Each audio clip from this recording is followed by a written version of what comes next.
Bonjour à tous, avec l'aide de Dieu, nous allons étudier le Rambam, les lois de Shluchin ve Shutfin, les lois relatives aux mandataires et aux associés.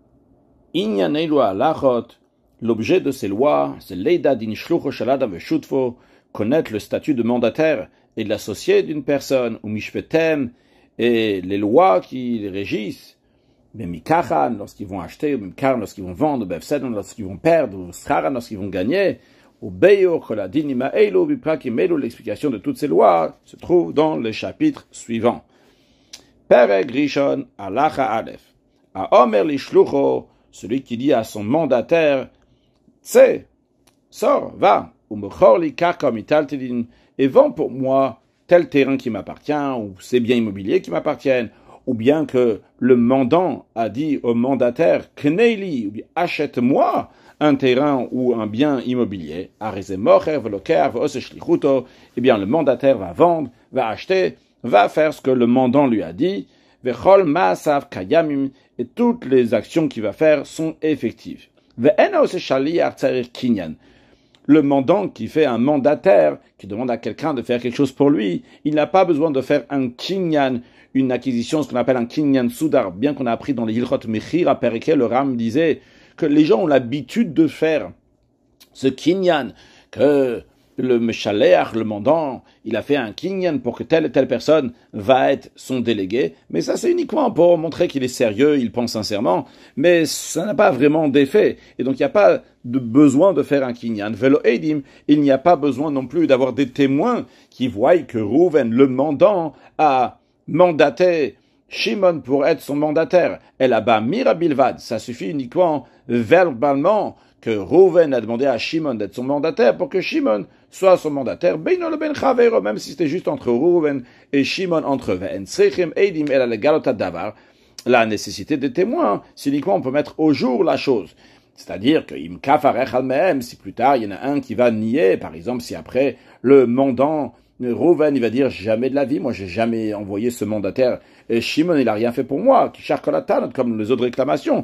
Alors dans ces cas-là, les témoins vont pouvoir être utiles, mais il n'y a pas besoin de témoins pour faire un mandataire. Halacha bet, shaliach she'avar al divre meshalcho. Un mandataire qui a transgressé, qui a enfreint intentionnellement ce que son mandant lui a dit. Lo asaklum, eh bien, ce qu'il a fait n'a aucune valeur. De même si le mandataire a fait une erreur et il a vendu pour le mandant quelque chose à moins de prix, donc pas à prix exact, le prix il était un peu moins, ou bien il a acheté quelque chose à un prix qui coûte plus cher, même si c'est une toute petite erreur, que ça soit dans des biens immobiliers ou bien dans des biens mobiliers, eh bien, choser, le rachat va repartir chez le vendeur parce que le mandant peut annuler cette vente. Pourquoi? Parce que le mandant dit au mandataire, les taken schlartich, je t'ai envoyé pour m'arranger, pour mes intérêts, pas pour me causer tort, pas pour faire quelque chose qui me convient pas. A priori, il y a une question qui se pose. On a appris dans les lois de Mechira qu'il peut y avoir certaines erreurs et malgré cela, la vente est encore valable. On a appris que uniquement s'il y a une lésion de plus d'un shtut, plus d'un sixième, qu'à ce moment-là, la vente était annulée. Par exemple, on va prendre un exemple d'un objet qui coûte 6, que s'il a été vendu à 8, évidemment, donc il y a plus qu'un sixième, ou bien si ça a été vendu à 4, donc évidemment qu'il y a beaucoup moins il y a aussi ici, donc il y a une erreur de plus d'un sixième, eh bien, dans ce cas-là, la vente a été annulée. On a appris aussi que si la lésion, l'erreur, la tromperie, elle était uniquement pile un sixième, c'est-à-dire par exemple quelque chose qui valait 5 et il était vendu à 6, ou bien quelque chose qui valait 6 il a été vendu à 5, on a dit que la vente elle est valable et il faut qu'on rende la différence. Et on a dit que si la lésion était moins qu'un sixième, eh bien, à ce moment-là, donc la vente, elle est valable. Donc, a priori, ici, pourquoi on dit que si le mandataire a fait une erreur, même moins d'un sixième, c'est annulé? On a dit, Bechol, je même un tout petit peu. Eh bien, tout simplement, le Rav va nous dire, parce que c'est quand toi, tu fais des affaires avec tes choses à toi, à ce moment-là, il y a ces lois de lésion qu'on vient de dire, sixième, plus qu'un sixième, moins qu'un sixième. Mais lorsqu'il s'agit de quelqu'un d'autre, eh bien, à ce moment-là, il n'y a pas ces lois-là. Alors, le Ram nous dit, ça qu'on a dit, en ce qui concerne donc la lésion dans les biens mobiliers, c'est un sixième. Et d'ailleurs, on avait dit aussi que ve'avadim ve'ashtarot ve'karkaot, que dans les serviteurs, dans les documents, dans les terrains, il n'y a pas la notion de lésion et la vente est valable. Mais tout ça, quand est-ce qu'on le dit? El abembocher shelo.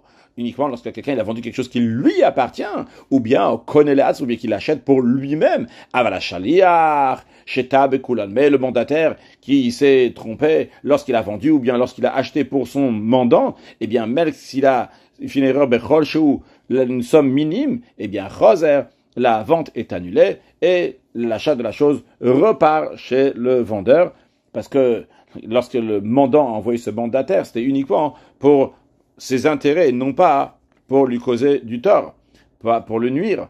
Halacha Gimel. Natan maot lishlucho liknot lo karka. Si un homme remet de l'argent à son mandataire en le chargeant d'acheter pour lui un bien qui est immobilier. Vekanalo. En effet, le mandataire a acheté. Le seul problème, il est chez l'obacharayut.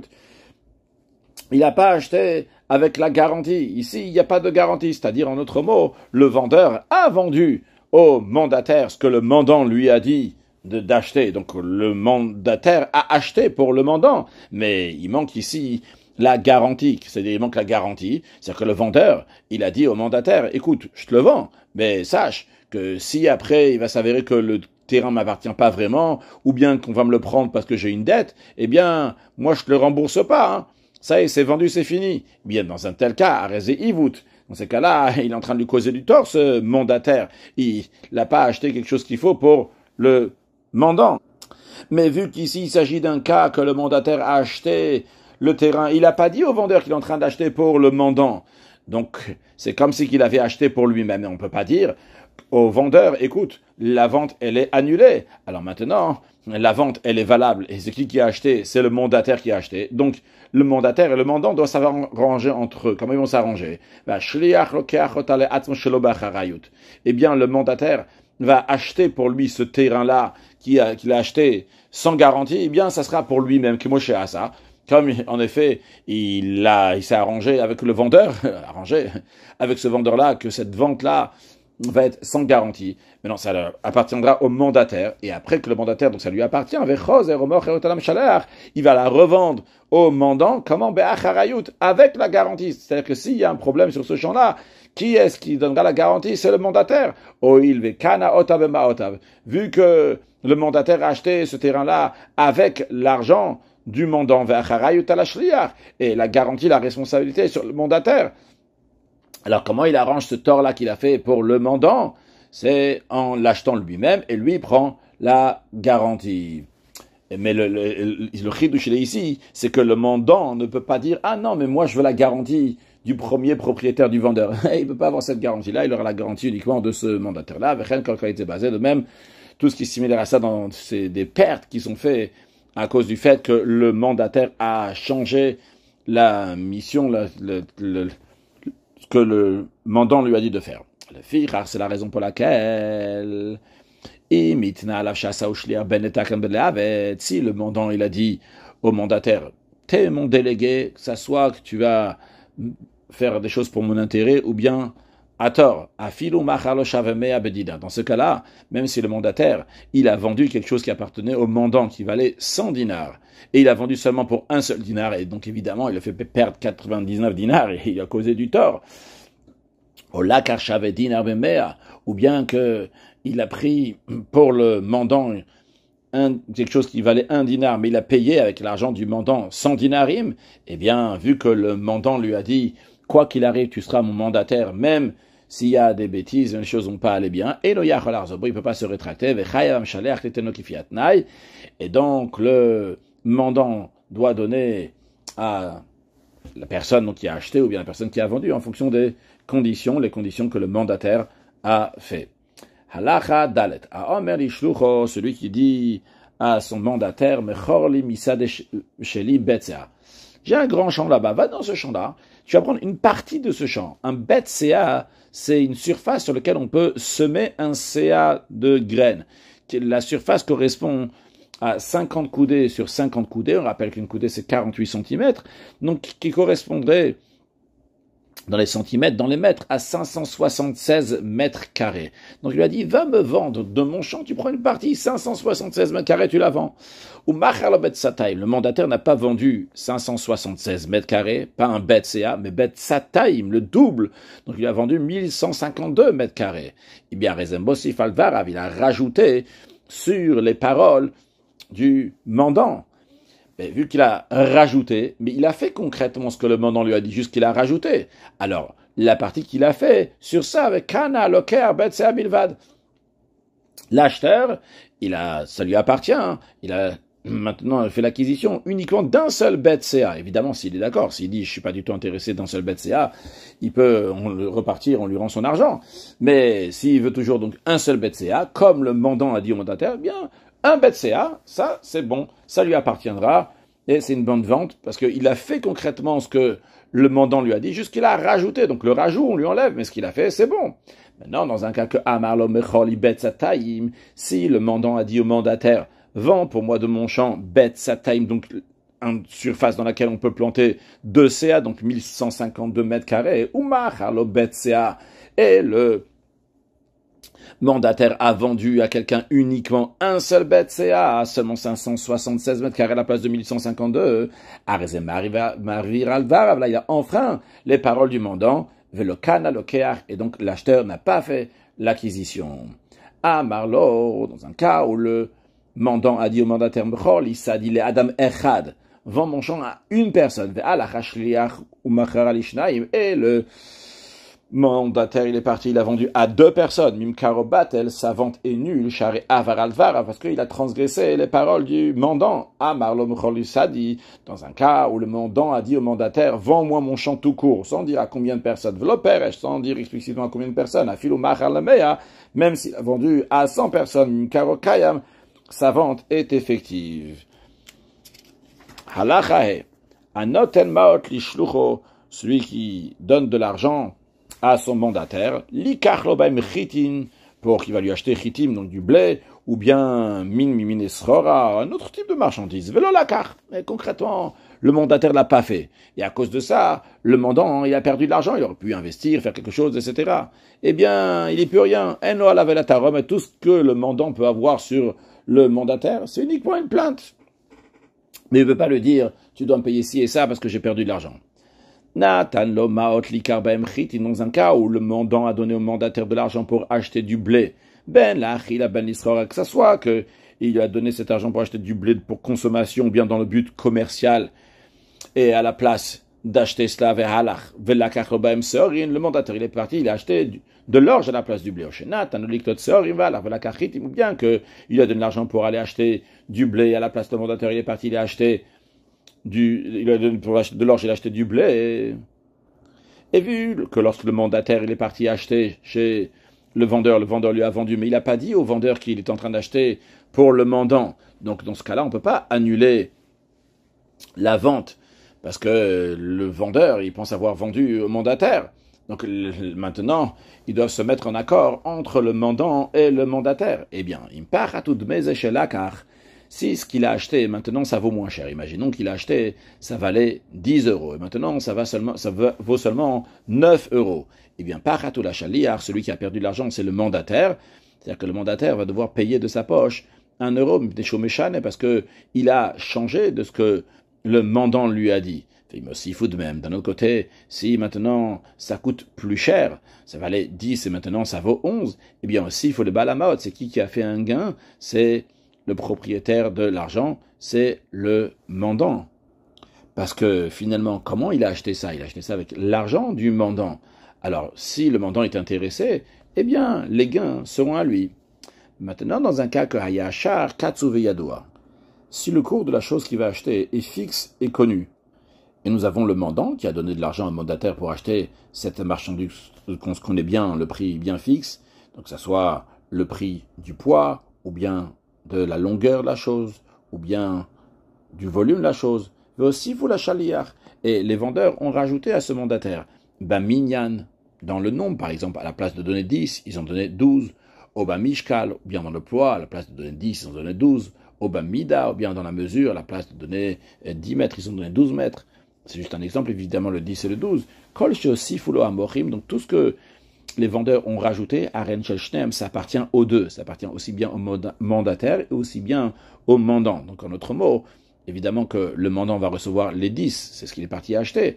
Mais les deux qu'il y a en plus, eh bien, un sera pour le mandant et l'autre pour le mandataire. En effet, c'est vrai que c'est le mandataire qui s'est présenté, mais concrètement, ce cadeau-là, il est venu grâce à l'argent du mandant. C'est la raison pour laquelle ça appartient aux deux. Donc, le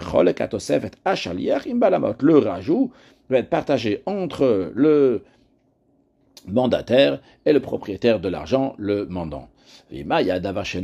Par contre, si c'était une chose d'une marchandise que le prix il n'est pas fixe, dans ces cas-là, tout ce qui va être ramené par le mandataire va appartenir au propriétaire de l'argent, donc au mandant, car lorsque le prix n'est pas fixe, c'est vrai qu'ils ont rajouté quelque chose, mais leur intention de rajouter ce que les vendeurs ont rajouté, c'est pour dire que le prix va être moins cher. Même s'il vient seulement avec 10 euros pour 10, et ils ont rajouté, dans un cas où c'est pas fixe que les 10 sont pour 10 euros, ça fait partie de la vente, ça fait pas partie d'un cadeau, donc ça appartient uniquement au propriétaire de l'argent. Halachavav, Mishayachayev lachaver o mamon. Si quelqu'un devait de l'argent à un autre, ben mishum bilva, que ce soit qu'il devait l'argent à titre de prêt, parce qu'il avait emprunté de l'argent, ben mishum pikadon, ou bien de dépôt, parce que il avait un dépôt qu'il devait rendre à l'autre, srivut, ou bien parce que l'autre avait fait travailler chez lui, donc il doit de l'argent pour le travail qu'il a fait. En tous les cas, il doit de l'argent à l'autre, il n'a pas encore donné. Qu'est-ce qu'il a fait? Celui qui doit de l'argent, il a dit à son mandataire, écoute, amène cet argent à mon créancier, amène-lui l'argent. Ou à cette personne-là que je dois amener le dépôt, ou à cette personne-là que je dois payer pour le salaire de ce qu'il a travaillé. Eh bien, le mandataire n'a pas besoin de prendre soin de donner cet argent au créancier devant des témoins. Malgré que s'il ne va pas donner devant des témoins, c'est possible que le créancier va revenir et va dire au mandant, il va lui dire « Hey, où est mon argent? Je ne l'ai jamais reçu. » Malgré ça, le mandataire, c'est pas son affaire. Parce que le mandant ne lui a pas dit de rembourser l'argent au créancier devant des témoins. Donc, il fait confiance que le créancier ne va pas mentir, ne va pas nier. Maintenant, dans un cas, s'il a dit au mandataire rembourse cette dette-là uniquement devant des témoins. Ou mais concrètement, le mandataire a remboursé cet argent-là, mais c'est pas devant des témoins. Et après, plus tard, le créancier dit quoi? J'ai jamais reçu de l'argent. Eh bien, Chayav Leshalem, dans ces cas-là, c'est le mandataire qui doit rembourser cette perte parce qu'il n'a pas fait la mission que lui a donnée le mandant. Même, si c'était une créance qui était écrite dans un document et le mandant, il a dit au mandataire, va payer cette dette-là, mais prends le document de prêt. Ben Amar lo kachli ashtav eten lo amok, c'est ce qu'il lui a dit, d'abord prends le document et après tu lui donnes l'argent pour rembourser la dette que je lui dois. Ben Amar lo ten lo amok vekach ashtav, ou bien qu'il lui a dit dans le sens inverse, il lui a dit d'abord donne-lui l'argent et après prends le document de créance pour pas qu'il va revenir me demander de l'argent. Venatan bloid, mais concrètement, si le mandataire a donné l'argent sans témoin, velola kachashtar, et il a fait une erreur, qu'il n'a pas repris le document. Donc maintenant, il n'y a pas de témoin que ça a été payé. Le document, il est encore chez le créancier. Et plus tard, le créancier, il dit quoi? Moi, j'ai jamais reçu de l'argent, tu me dois toujours de l'argent. Et vu que, qui est-ce qui a fait l'erreur ici? C'est le mandataire. Le mandataire n'a pas repris ce document-là, et il n'y a pas de témoin non plus. Chayav Leshalem, donc le mandataire, c'est à lui qui doit payer la perte qui a été faite au mandant, parce que il a envoyé pour arranger la situation pour ses intérêts et non pas pour lui causer tort.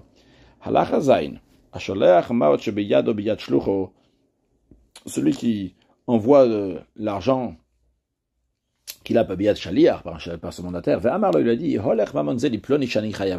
amène cet argent à telle personne que je lui dois cet argent. Il est parti. Il lui a donné, il n'y avait pas de témoin.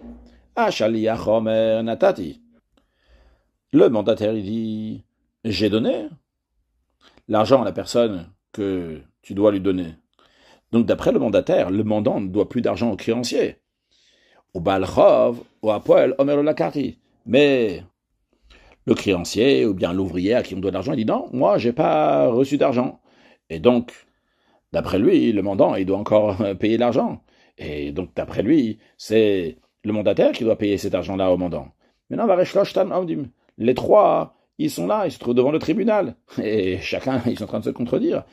Alors, dans ces cas-là, le mandataire, il va jurer ce qu'on appelle une choix d'incitation, un serment qui est institué par les sages de la Gemara. Donc, quand quelqu'un dit qu'il ne doit rien du tout, et on lui dit non, mais c'est sûr et certain que tu dois donner telle et telle chose, alors il va jurer chez Nathan qu'il a donné. Et comme ça, il va s'acquitter, il ne va pas devoir payer au mandant, au Baal Chov, au Apoel. Et le créancier ou bien l'ouvrier, Nishba Heset, lui aussi, il va jurer un serment d'incitation chez l'Olakar qu'il n'a pas pris. Parce que là aussi, il y a aussi une Tanat Vada, il y a un argument donc avec évidence. Il dit, mais le mandataire, il dit, je l'ai donné.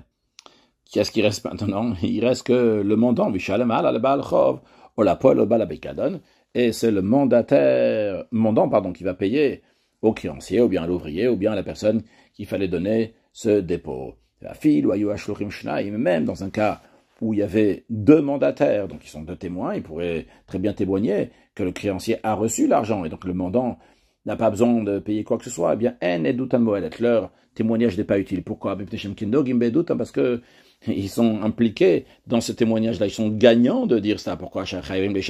Parce que ces témoins-là, ils devraient jurer un serment d'incitation, ils sont intéressés de ne pas le faire. Donc, quand quelqu'un il est concerné par un témoignage, il ne peut pas témoigner dans ce témoignage-là.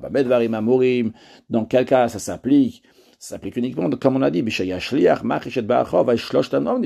lorsque le mandataire il est en train de contredire le créancier, parce que le mandataire il dit « t'as reçu l'argent », le créancier dit « j'ai pas reçu l'argent ». Et les trois, ils sont là devant nous au tribunal et ils se contredisent. Avalimba, Shaliar. Mais dans un cas où tout simplement le mandataire il est revenu chez le mandant, Ve'amar, il a dit Natati, c'est bon, j'ai donné l'argent au créancier, que moi je comme tu m'as dit.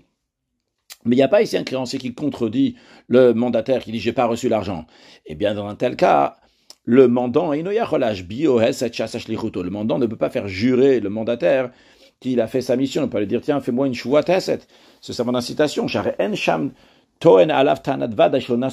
qu'il n'y a personne qui vient avec un argument certain en disant mais t'as pas fait ta mission. Non, il n'y a personne qui dit ça. Donc le mandant ne peut pas dire ah bon peut-être t'as pas fait, j'aimerais que tu me jures. Ça marche pas comme ça. Même si les mandataires sont morts, bien qu'ils sont partis en d'autres mers, et le créancier il vient chez l'emprunteur, il dit donne-moi mon argent. Eh bien, le mandant, il dit, mais tiens, bien sûr, moi j'ai déjà envoyé des mandataires pour te payer. Eh bien, et le mandant ne peut pas faire jurer le créancier que le mandataire l'a pas payé. Pourquoi? Parce qu'il y a personne ici qui vient dire avec évidence, ah, t'as reçu l'argent. Il y a que le mandataire qui peut dire, t'as reçu l'argent. Le mandant, il peut dire, j'ai envoyé le mandataire avec évidence. Qu'est-ce qu'il peut faire alors? Le mandant, qui est aussi, donc, dans notre cas, qui est aussi, donc, l'emprunteur, tout ce qu'il peut faire est la marque stam. Il peut faire un cherem indéfini. C'est-à-dire, il dit un cherem, il bannit, il met au banc, et il dit, je mets en cherem celui qui exige qu'il paye une deuxième fois, sans dire, toi, tu vas être en cherem. Ou meshalem achosh alav, il devra payer donc cette dette-là, cette créance, c'est basé de même tout ce qui est similaire à cela, dans lequel il n'y a pas une tanad vadaï, il n'y a pas donc un argument avec certitude donc du mandataire. Dans ce cas-là, le Baal Chov, le créancier, va prendre sans faire de serment, mais le lové, le mandant donc qui est emprunteur, lui, il peut mettre un cherem indéfini. Allah chachet, Reuven sheshalach ktav le Shimon. Reuven a envoyé une lettre à Shimon. Ve'amarlo, il a dit, regarde dans cette lettre, j'écris, Mane sheyesh leviatra. Tu te rappelles? Shimon, tu me dois de l'argent. Tu me donnes de l'argent, ou bien parce qu'il a prêté, ou bien parce qu'il a fait un dépôt. Il lui dit, Shalcheo lebiyad Lévi. Tu sais quoi? Ce Lévi-là, qui a cette lettre-là, envoie-moi cet argent-là à travers Lévi. Ou même, c'est pas Lévi qui a la lettre, il dit, envoie-moi à travers Lévi. Eh bien, si Shimon veut envoyer l'argent à Reuven par Lévi, eh bien, il peut le faire. Et du moment où il a donné l'argent à Lévi, il est plus responsable de ce qui va se passer après. Maintenant, c'est comme si il avait donné l'argent à Reuven, vu que c'est Reuven qui a demandé de donner l'argent à Lévi. Ben Shaya, Milve ben Shayepikadon, que ça soit qu'il devait cet argent-là parce qu'il avait emprunté de l'argent, ou bien qu'il devait cet argent-là parce que c'était un dépôt qui était chez lui. Mais Vehu, ceci est à condition. Quand est-ce que Shimon peut donner l'argent à Lévi s'acquitter? C'est uniquement chez Yakir Shoktav Yado, qui va reconnaître, il connaît, ça c'est l'écriture, en effet, de Reuven. Donc Reuven m'a dit de donner l'argent à Lévi, donc il donne.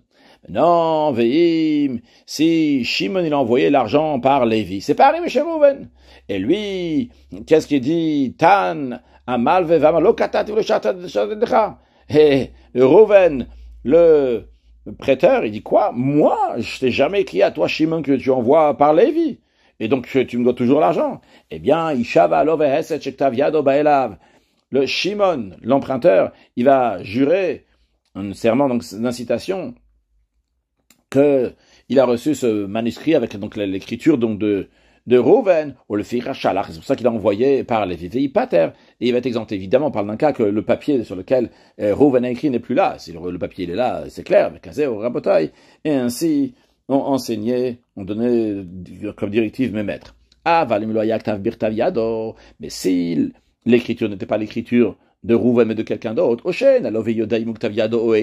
ou bien que le Lové, Shimon, l'emprunteur, il a un doute, il ne sait pas si c'est vraiment l'écriture de Reuven ou pas. Même s'il y avait des signes et des lettres convenues entre eux exclusivement, c'est juste entre eux comme ça, ils savent ça. Eh bien, Imtan Reuven, si Reuven vient après, il dit quand même, Lo Shalach Tiktav, je t'ai pas envoyé aucune écriture. Et c'est des autres qui t'ont trompé, qui ont falsifié. Eh bien, Shimon, il a la responsabilité de payer. Parce qu'il ne peut pas dire avec évidence, même basé sur ces signes-là, qui est entre eux, peut-être quelqu'un d'autre, il a vu ces signes-là, et il les a fait, il a falsifié. Donc c'est comme si Shimon disait, je ne sais pas si vraiment je t'ai remboursé. Donc, et Shimon, donc l'emprunteur, devra rembourser à Reuven, le prêteur, après qu'il peut faire un cherem, comme on a dit, un cherem indéfini, sur celui qui a envoyé cette écriture sans et qui l'avoue pas. Maintenant, le Ram dit que quand même, il y a certains qui disent que la loi elle est chez Ishava à Reuven, que Reuven, le prêteur, va jurer, en prenant un objet de Torah, un Sefer Torah, qu'il n'a pas envoyé de lettres, et après il va prendre l'argent, comme la loi de tous ceux qui jurent, et ils prennent. Donc comme ça, Reuven va prendre l'argent. Alachatet, Lévi sheba bishlichut Reuven. Lévi, il vient au nom de Reuven, velakach mishimon chamishim. Et il prend de Shimon 50 dinarim que Shimon devait à Reuven. Ok. Ou bar Reuven, après Reuven il vient, ve'amar il dit, lo shtartu likach el ha'esim. C'est vrai que j'ai envoyé Lévi, mais moi j'ai envoyé Lévi pour prendre seulement 20 sur les 50. Ve'esim bilvad, il dit, en effet, Lévi m'a ramené seulement 20 pièces, 20 dinarim. Et tu me dois encore, toi Shimon, tu me dois encore 30 dinarim. Eh bien, Reuven va jurer qu'il a envoyé Lévi pour prendre uniquement 20 dinarim de chez Shimon. En effet, il lui a amené seulement 20. Comme la loi de celui qui avoue partiellement. Car en effet, ici nous avons Shimon, l'emprunteur, nous avons Lévi, le mandataire. Les deux, ils disent, hey, Reuven, t'as reçu 50. Et Reuven dit, non, j'ai reçu seulement 20, il y a encore 30. Donc c'est un mot de Bemitzat. Lévi va jurer envers Shimon, il va dire, écoute, moi les 50 que tu m'as donnés, je les ai donnés entièrement à Reuven. Ça c'est une chouat c'est vraiment une incitation de rabbinique. Et Shimon va devoir payer en effet les 30, Imaya Chayav les Reuven, s'il devait à Reuven, de même tout ce qui est similaire à cela. À conclure avec un mot de Chassidut, Shliach.